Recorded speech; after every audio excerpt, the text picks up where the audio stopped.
Magandang gabi guys, dito naman tayo sa Manoj Eatery at magandang panahon ngayon guys, wala nang ulan, di kamukha kahapon na panay ang ulan buti ngayong araw ay magandang panahon dito sa amin sa Palawan.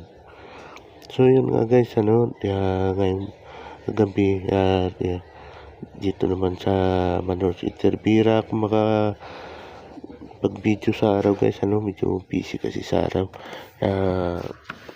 Wala kasi yung isa naming kasama dito. Kaya hindi na ako nakapag-video sa araw. So yan nga guys, at may nagtatanong sa akin guys kung okay lang ba daw na mga utang sa mangutang ng punan guys, sa ganitong business sa karinderya, para sa akin guys ay okay naman guys, kung may sari-sari store ka at karinderya, okay naman guys yung utangin or magdagdag ng punan sa pamamagitan ng pag-utang, basta siguraduhin lang natin na mas mababa yung interest ng ating utangin.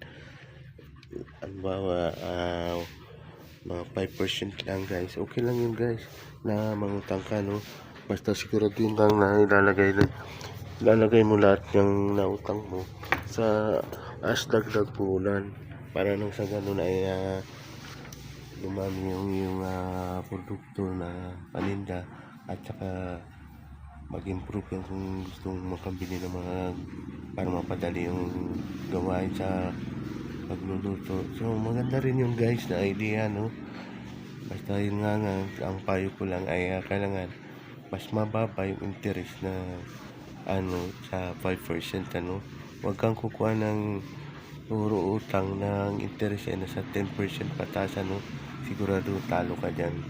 Mahirap yung kasi ang paninda natin dito sa sari-sari store 10 to 15 hanggang 20% lang yan So kung 10 pataas lang agad yung kukunin mo yung utangin mo, wala na, mahirapan ka dyan kasi hindi naman kaagad mabibili yung paninda mo.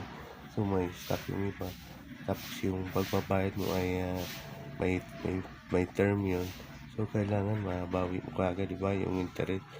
So hindi advisable kung muna mangutang ka na mataas yung interest sa 10%. Kailangan 5% lang siya papapano. Yun ang base sa aking experience sa aming experience dito, guys. Kasi hindi naman masama yung mangutang, basta gagamitin lang sa business at wag sa luho lang, guys. So yun lang guys, mga maliit na tip para sa ating mga nagninegosyo, Maraming salamat at magandang gabi sa lahat.